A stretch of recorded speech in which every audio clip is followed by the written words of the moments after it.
learn together, and of course, we all grow together. So, just in case you are wondering kung posible ba talaga na magkaroon ng kumikitang kabuhayan habang nasa bahay, panoorin mo lang yung mga previous videos ko and I'm sure mako-convince ka na it's really possible. But today, I'll be showing you how to create your own stickers using the Silhouette machines naman. So, previously, tinuro ko kung paano gumawa ng stickers using Cricut machine, specifically the Cricut Joy Extra.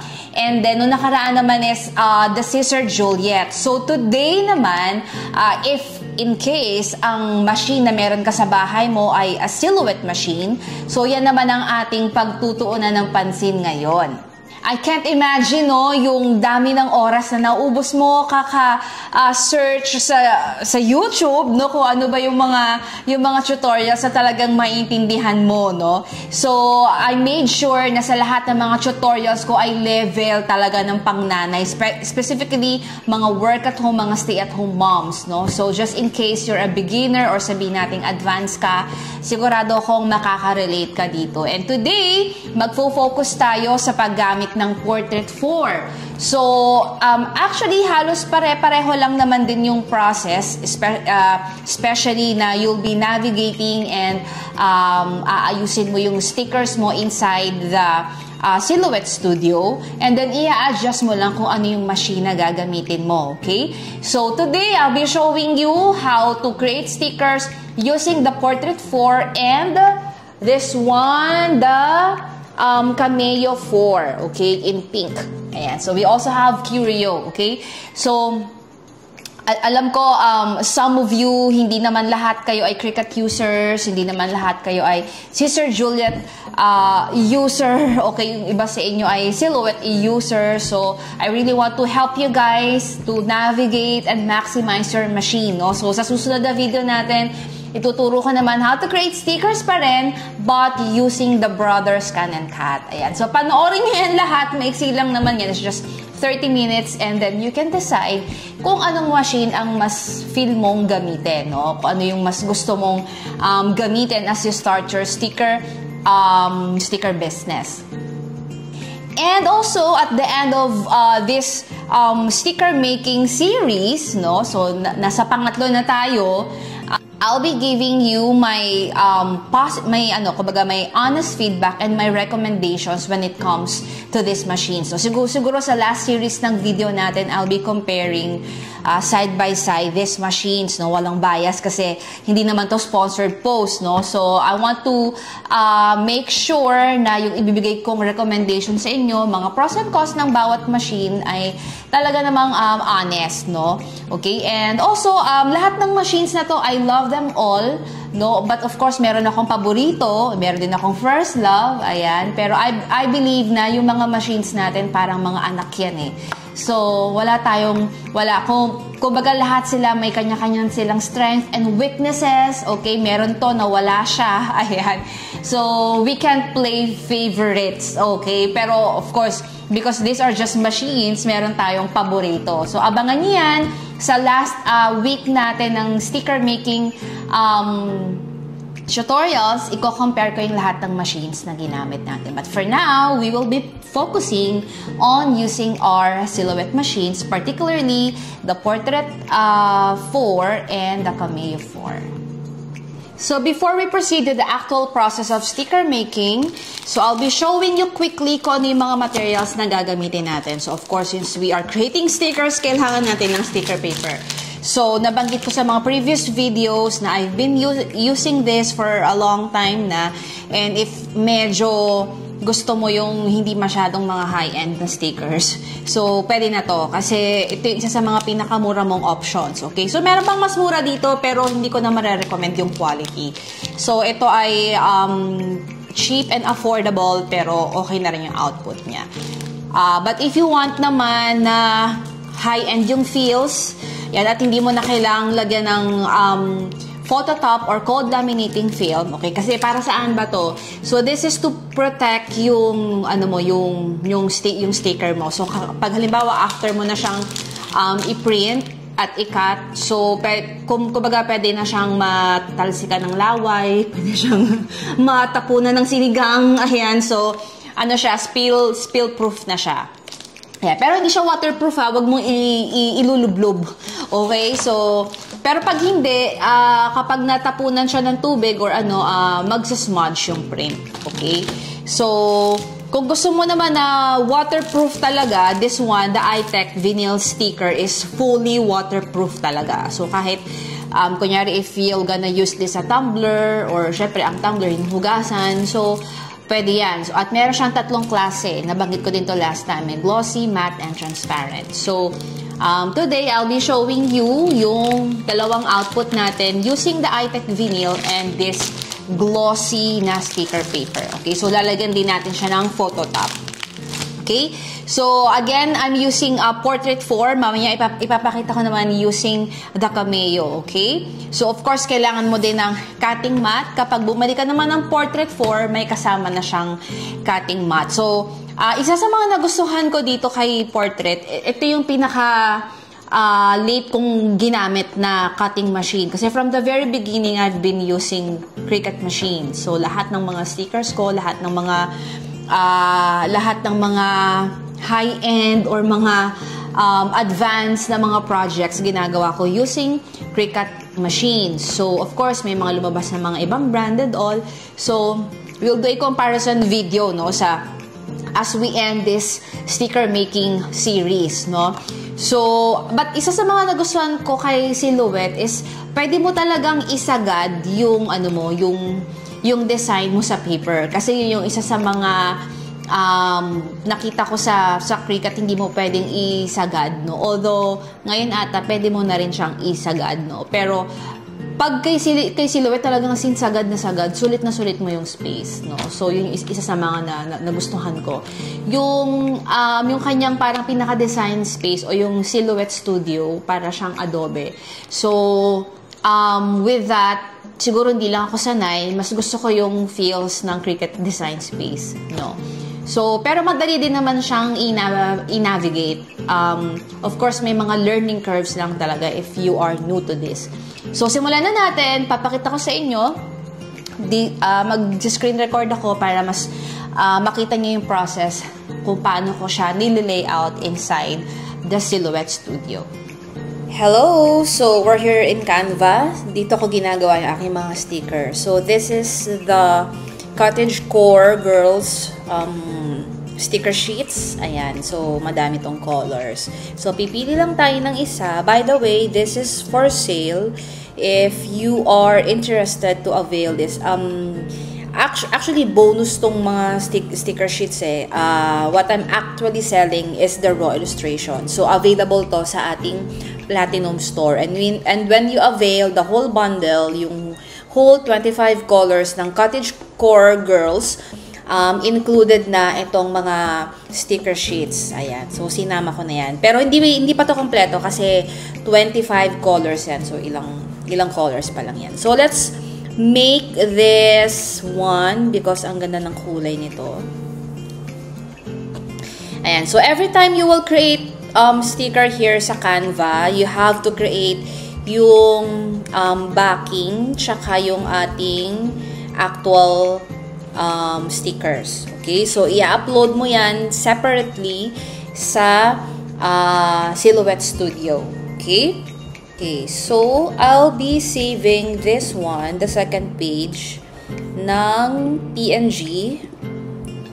And make sure na naka-check yung transparent background. So, pwede mong i-increase to make sure na maganda yung quality ng sticker mo. And then, just the current page, and then done. Ayan. So, kailangan to transparent talaga, okay? And then, we'll save again yung backing naman. So, kahit hindi siya transparent. So, okay na. Na-save na. And then, download again. PNG pa rin. So, kahit hindi mo na-check yung transparent background. And then, click natin yung page 3. And then, done. Gitna ulit natin siya. Download. Then, that's it. We're done here in Canva. So, next is, pupunta tayo kay Silhouette Studio. Ayan, meron na ako ditong current project. Pero, punta tayo sa home. gawa tayo ng bagong design. So, dito tayo sa next tab. So, ito yung Silhouette Studio, no? So, ang first thing that we need to do is magpunta dito sa page setup. Okay? Sa page setup, click mo lang kung anong machine yung gagamitin mo. So, yung ginamit ko before is Kamea 5, the pink one. It's not Kamea 4 pala, it's Kamea 5. Okay? But for now, ang gagamitin natin is si Portrait 4. Okay? So, maganda naman kay Portrait 4 kahit wala kang cable, on mo lang yung Bluetooth and madedetect na siya ng laptop mo or ng device mo. Okay? So, the media size, it should be A4. Okay? So, wala na tayong kailangan gawin here. So, let's just leave it there. Okay? And then, print and cut, makikita mo dito sa pinakababa, sa right side mo, yung print and cut. Click mo yan and make sure that na-check mo yung enable registration marks. Para saan yan? Diyan mo makikita kung hanggang saan mo pwedeng isagad yung design mo. So, for us, pwede nating isagad hanggang dun sa dulo by adjusting the inset na makikita mo dito sa pangatlong option, di ba? We have the length, thickness, and then inset. Isagad mo lang yan sa pinakadulo. Ayan. So, makikita mo yan. Oh. So, pag sinagad mo siya sa pinakadulo, ayan. So, makikita mo na sagad talaga dun. Yan na yung pinakasukdulan niya talaga.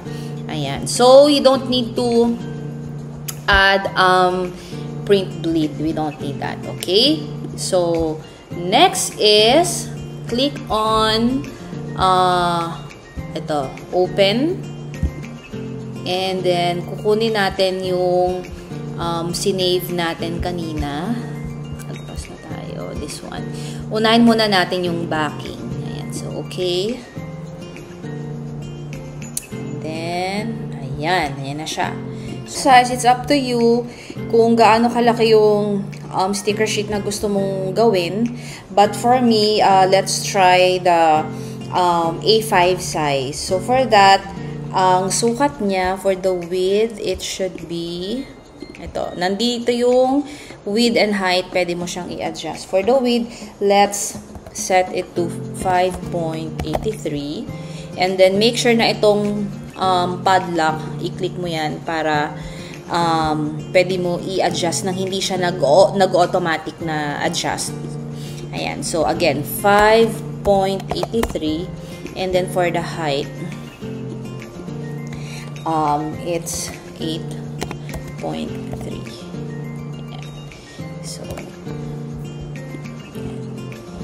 So yan muna tayo, and then instead na open, okay, ang gagawin natin is file and then merge, kasi pag kinlik mo yung open, panibagong tab na naman yon. So we want na pumasok dito yung isa nating PNG file. So, ang pipiliin mo ay merge. Okay? So, it's Mint. Where is it? Okay. Ito, this one. Okay. There we go. Ang laki niya. So, i-adjust din natin yung size niya. So, kanina, it's 5.83 by 8.3. Ayan, nasan siya? Nandito yun sa baba. Ayan, ito siya. Ayan. So, bago natin siya ipwesto dyan, ilalagay muna natin siya dito sa gilid. And then, gagawa tayo ng shape. So, meron dito sa gilid yung drawing tools. Click mo lang yung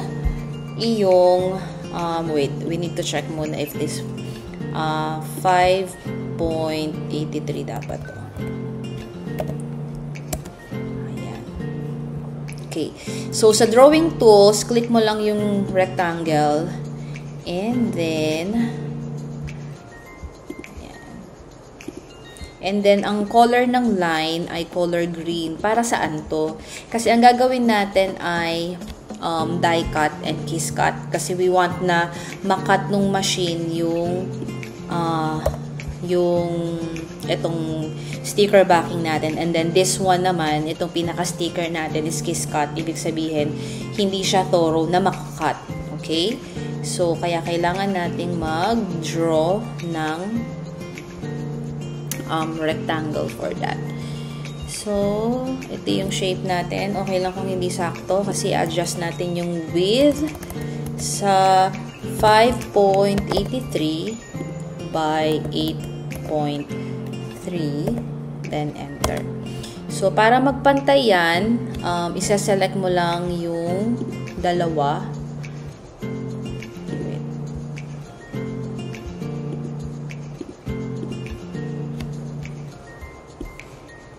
So, isa-select mo lang yung rectangle na ginawa mo tsaka yung sticker backing, and then makikita mo dito sa upper upper part ng screen mo yung center to page. Ayan. So, para magtugma silang dalawa. Okay. So, ayan, center. Ayan, center. So, center to page and center. Ayan. And then, next is, kailangan mo siyang i-group. So, group selected shapes. Okay. So, again, kailangan yung rectangle na dinrawing mo saka yung sticker backing, magkasama sila at naka-group. Okay? So, for you to do that, para hindi ka na magtansya-tansya, magkapantay na ba sila? Ayan. So, pwede mong i-click yung center. Okay? And then for this one, ipapasok mo siya dito at lalagay mo siya sa front. Okay? So, meron tayong option here. Bring to front, bring to back. So, bring to front tayo. Ayan. So, pwede mo siyang i-adjust accordingly. Ayan. Ayan. So, adjust natin ng konti. Ayan. So, sakto na siya. So, for this one, red yung line natin. So, yung rectangle kanina, it's green. Diba? Okay. And then, after that, select mo sila ulit both. And then, click on group. Okay. Group selected shape. And then, after that, Command C or i-duplicate mo siya. And then, Command V. Ayan. So, duplicate mo na lang siya. And then, ayan. Adjust na natin. Right. Ayan. Ayan. Then, i-layout natin siya. So, kailangan hindi ka lalagpas. Ayan. Muna natin to. I-format na muna natin siya bago natin siya i-duplicate. So, adjust mo yan. Wait, check natin yung kung naka-enable ba. Nawawala kasi yan minsan. Yan. So, enable. Okay, so make sure na hindi tayo lalampas doon sa red line. Okay. Ayan. Okay.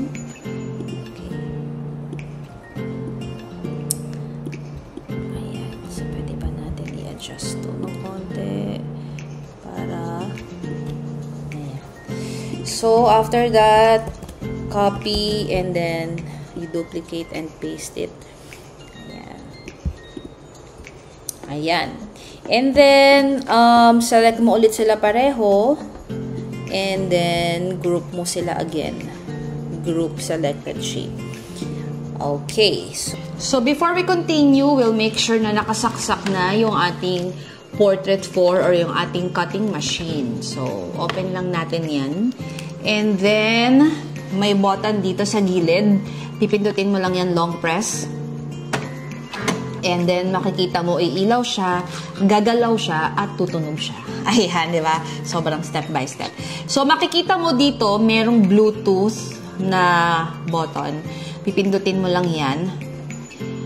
At maghahanap siya ngayon, makikita mo na siya ngayon sa device mo. Okay? So, babalik tayo here para ipakita ko sa inyo kung paano natin i-connect yung ating machine sa ating computer. So, we're back sa ating machine. So, punta tayo ulit sa page setup. So, make sure na, ayan, naka-Portrait 4 na tayo. And then, click on print. Okay. So, lalabas yan. Okay.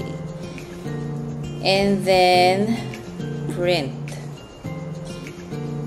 Tapos, here, this is so important, okay? So, okay, piliin mo muna kung ano yung printer na gagamitin mo. So, tayo, gagamitin natin si Epson L8050. Okay, so for the presets, I have here a setting na kung saan, because Epson is a borderless printer, so pwede siyang mag-print borderlessly, pero hindi natin gagamitin yung option na yon. So, I have here a setting wherein hindi siya naka-borderless. But just to make sure, dito sa printer options, sa print settings, ayan. So, kailangan hindi yan nakatik. Okay? So, I have here photo paper and the print quality is quality. Then, click OK and then print. So, here's our printer. And gagamit tayo ng glossy sticker paper. Sige, maglagay na tayo ng isa pa. Make sure na hindi lukot yung dulo para hindi siya kainin. Okay? So, ayan. And then, we will print.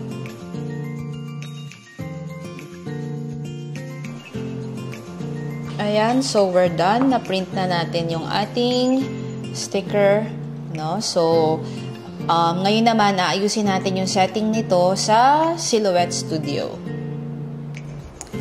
Okay, so we're back. Na-print na natin, no? So, pupunta tayo ngayon sa Send. And then, na-detect niya na si Portrait 4. Click natin yan. And then, click on Connect.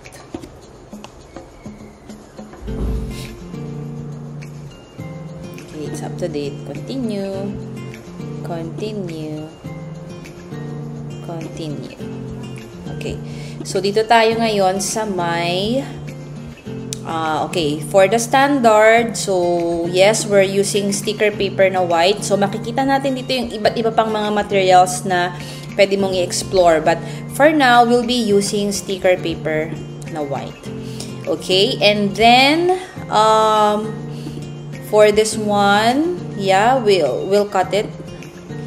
And then, auto blade is detected. Okay. So, punta tayo here sa next na tab, yung may circle tsaka may bilog. Ayan. So, makikita nyo ngayon dito, meron tayong dalawang kulay, di ba? Yung red and green. So, yung green yung ginawa natin kanina, di ba? Gumawa tayo ng rectangle. So, for the red muna tayo. For the red one, yun yung gusto nating naka-kiss cut. Ibig sabihin, ito yung gusto natin na hindi thoroughly i-cut ng machine. So, for that, meron tayong settings for that. So, for the red or for the kiss cut, ang force niya ay 14. So, that's correct.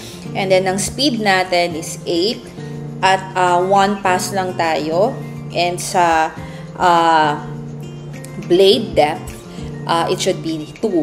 So, tama naman yan. Okay? So, dito tayo sa green. Ito yung pinaka-sticker backing natin na gusto natin makat thoroughly ng machine.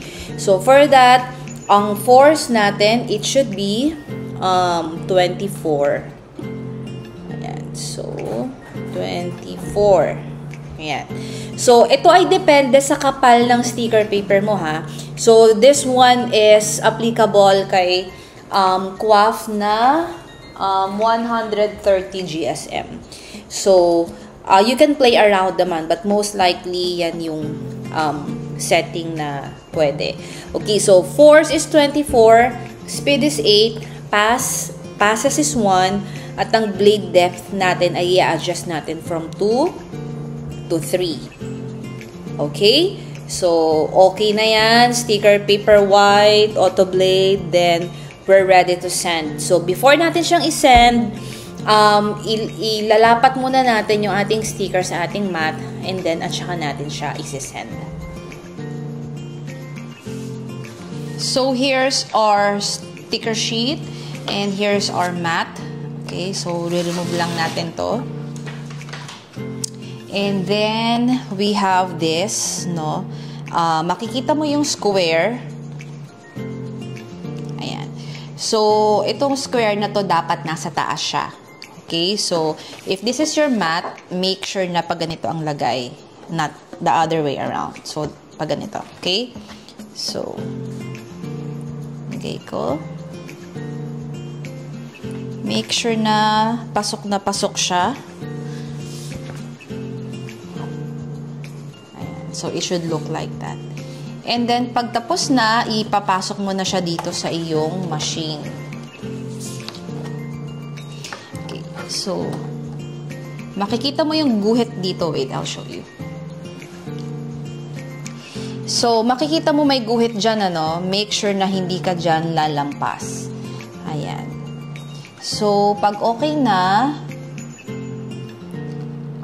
i-click mo tong arrow na nakataas para kainin nung machine yung iyong mat. Okay? And then,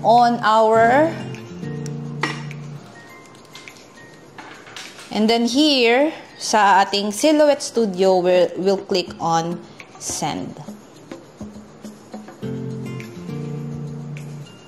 Okay.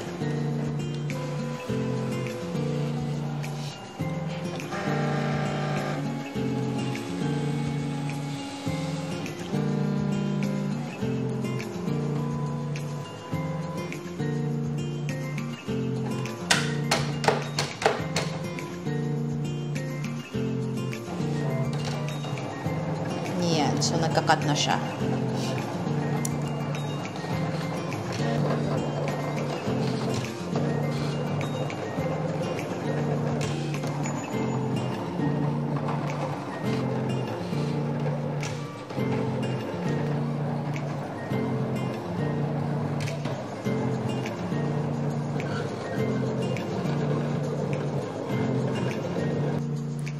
So, natapos na ang ating sticker. So, i-click mo lang to ulit. So, kanina, nung pinasok natin yung mat, itong arrow up. Ngayon naman, nakukunin na natin arrow down.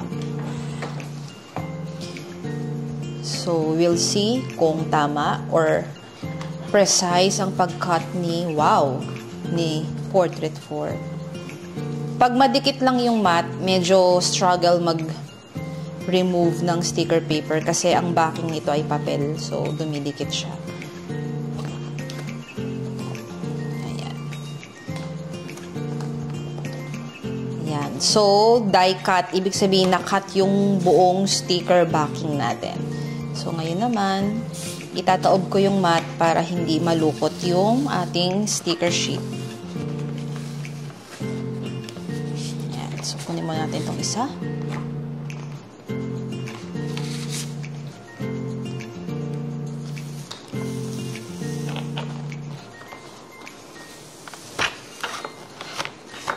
Okay, so here's our sticker sheet. We'll see kung nag-kiss cut. Tingnan natin. Wow! Ayan, mukhang precise naman ang kanyang pagkakakat. Okay. So, sakto yung ating settings. Ayan, we'll see this one.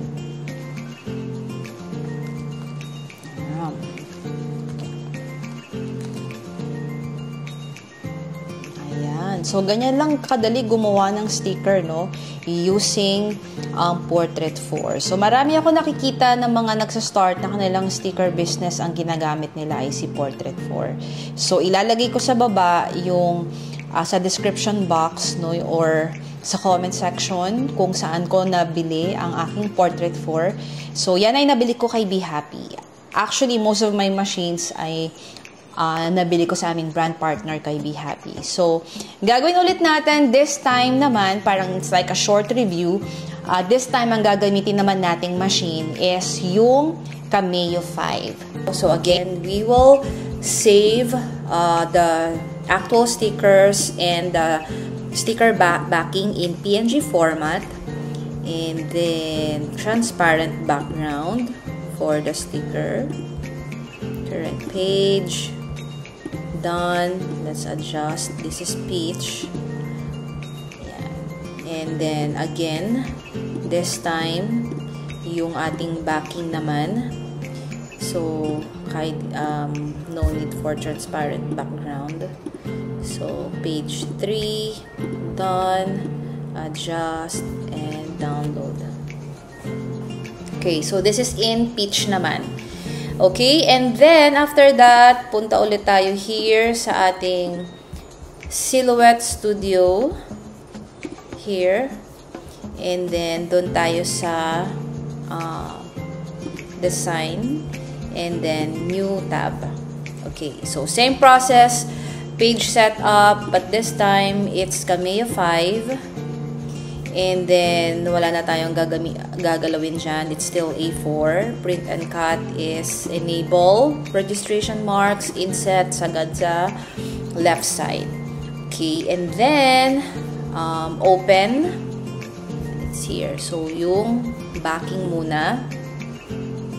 So, for the size, again, it's, click muna natin yan. So, width is 5.83 and then 5.83 and then 8.3. Again, make sure na naka-unlock. Okay.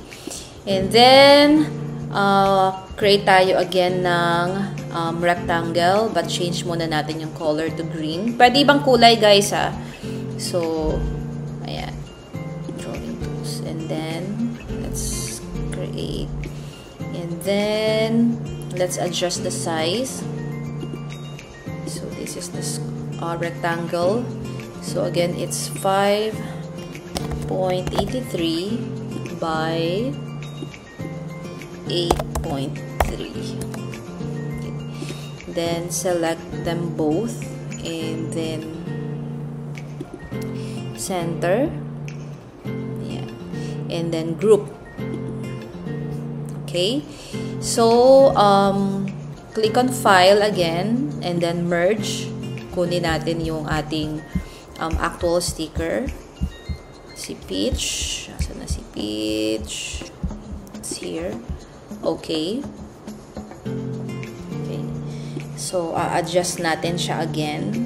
Click on mo lang yan and then it's 5.83 by 8.3. So, adjust natin para magkasya siya sa ating backing.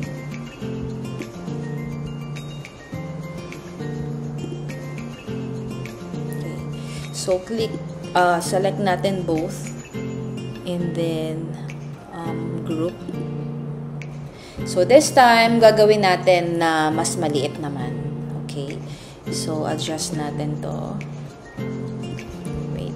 Punta muna tayo sa print and cut. And enable. Inset. Okay. So, lagay natin here. And then, let's adjust. Okay. Then, copy. Paste. Gawin natin ngayon 4 naman sa isang sheet.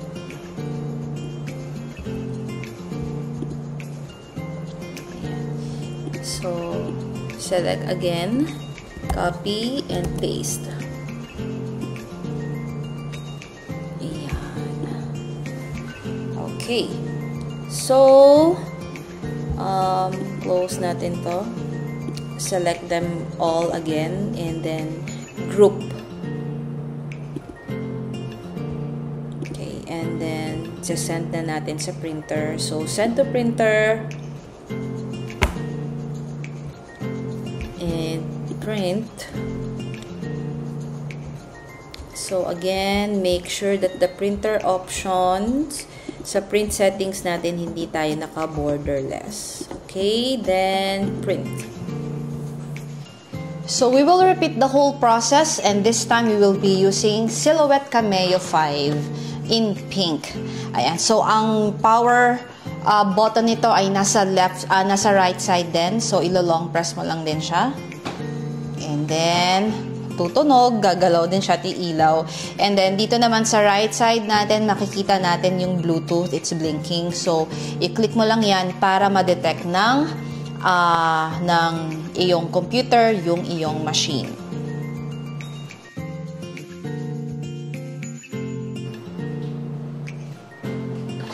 So, here's our printed sticker sheet. So, adjust ulit natin yung ating setting sa Silhouette Studio. Click on Send. So, connect to machine. Hintayin natin ayan. So, Cameo 5. And then, connect. Your firmware is up to date. Continue. Continue. And then, standard. Okay, so just to double check, sticker paper white, cut, auto blade. So this one, dito tayo sa next, sa pangatlong tab, which is yung may square and circle. So ayan na naman tayo, no? So for the green, which is yung die cut natin, so the force is 24. Oops, sobra.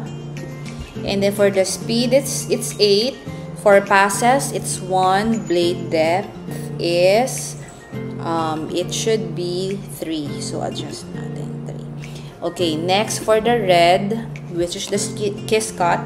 So, force is 14, speed is 8, passes 1, blade depth is 1. Okay, so it's sticker white, cut. Okay, so we're done. Ngayon ay ilalagay na ulit natin ang ating sticker sheet sa ating mat. So for the mat, we will be using a different mat. I mean yung size niya iba. This is 12 by 12. Kanina kasi is 8 by 5. So remove lang natin ulit tong blue. And then again, yung square dapat nasa taas yan.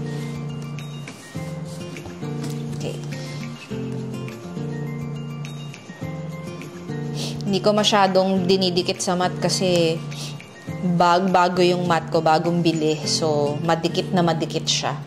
Ayan. So, same process lang din. Ipapasok mo siya dyan. Make sure na nandito sa arrow.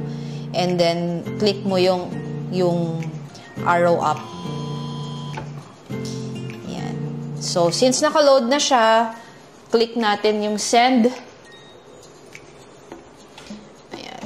So, click natin yung send dito sa ating laptop. So, send.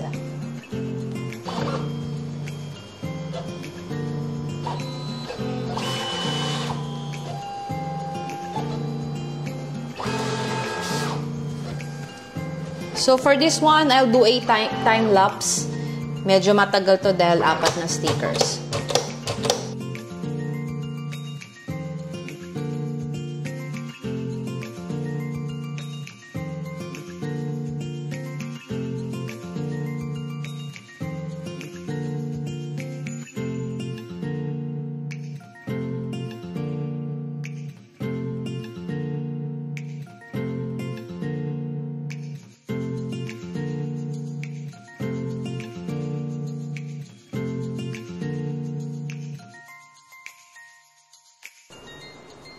Ayan. So, we're done. Click lang ulit natin tong arrow down. And we'll see kung accurate ang cut ni Cameo 5. Mukhang maganda rin ang cut niya. So, this Cameo 5, I bought kay Be Happy last year.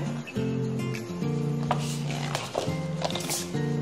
So, bago ang aking mat, kaya madikit na madikit siya.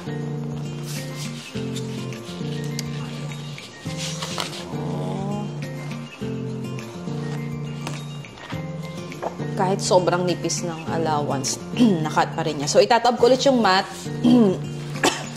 para hindi malukot yung aking sticker sheet. Oop.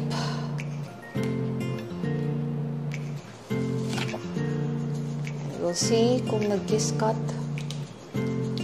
Oh, nag-kiss cut siya kahit sobrang nipis.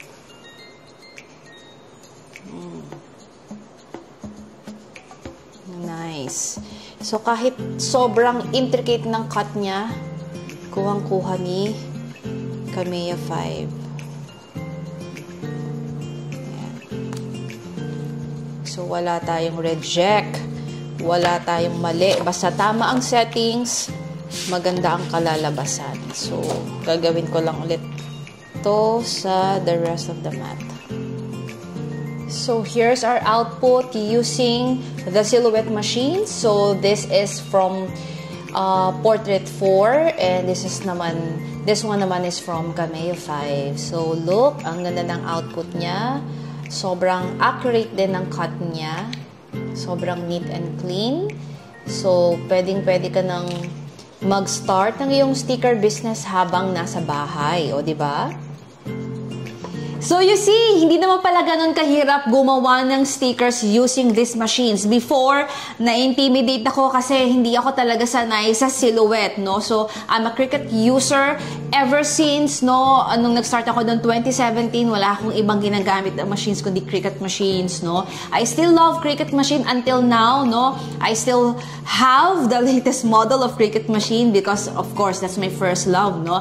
Pero I started discovering and learning ibang cutting machines because some of our community members ay silhouette machines ang gamit. So, hanggang sa sinanay ko din yung sarili ko sa paggamit ng silhouette brand and only to find out na nakaka-enjoy din siyang gawin using the silhouette machine. So, kailangan mo lang talaga na, alam mo yun, i-overcome yung pagka-intimidate mo o pagka-overwhelm mo. You have to do something about it. Even though you're scared, natatakot ka na baka masira mo yung machine o baka makapag-aksaya ka ng mga sticker papers, and also you have to face it or else hindi mo malalaman na it's really possible. So now that you've seen that tutorial, I hope naging confident ka na to try, and if just in case na you are contemplating kung anong machine ang para sa'yo, you can watch my previous tutorial, no?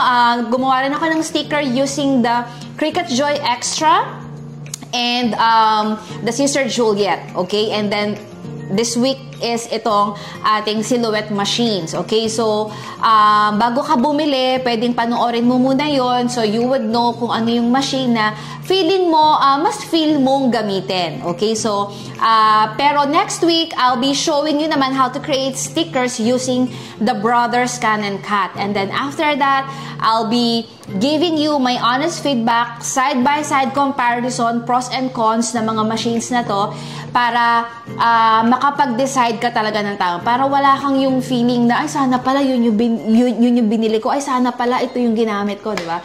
So, para wala ka ng ganon, so ilalatag ko na sa iyo ang mga options para mas madali ka makapag-decide. And if in case na gusto mong i-level up ang iyong hobby at ang iyong crafting career, gusto mo siyang pagkakitaan, gusto mong i-monetize ang iyong creativity, I am inviting you inside our DIY Premium community because hindi ko lang tinuturo ang mga how to create paper products and all, but I'm also giving you world-class talaga na mga business trainings that you can maximize so that you can jumpstart and scale and build a brand that will last. So, hindi lang mga crafting tutorials na makukuha mo inside. And also, of course, I'm hands-on inside our community. So, unlimited coaching, inspiration, tips and tricks. Every day, you'll see me inside the community. And of course, the learning never stops. No? So, if you want to be surrounded with people, especially moms like you, who will bring out the best in you. So, our community is a safe place. It's a growing community wherein may inspire ka talaga to really not just create a kumikitang kabuhayan, but you know, to live your life to the fullest and to maximize kung ano man yung mga potential na meron ka. So I'm inviting you inside our premium community because I mean, how much ba ngayon? It's on sale. It's only 950 pesos.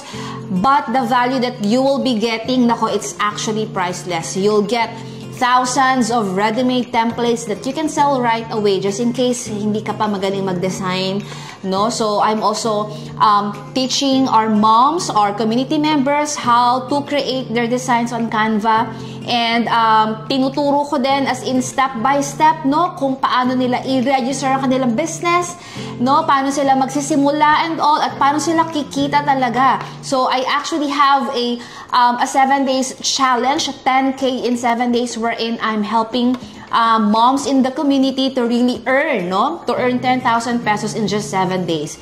So, that's my promise, no? But again, it will still depend sa effort ng nanay. Pero alam mo naman tayo, mga nanay, determined tayo. Hindi tayo titigil hanggat hindi natin na-reach yung goal natin. So, it's good to be surrounded with this kind of people, no? So, if you are looking for a community and if you are looking for business trainings, crafting tutorials, ready-made templates, unlimited inspiration, unlimited tips, unlimited learnings, and all.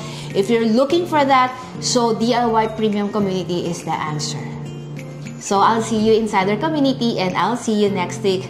Bye guys!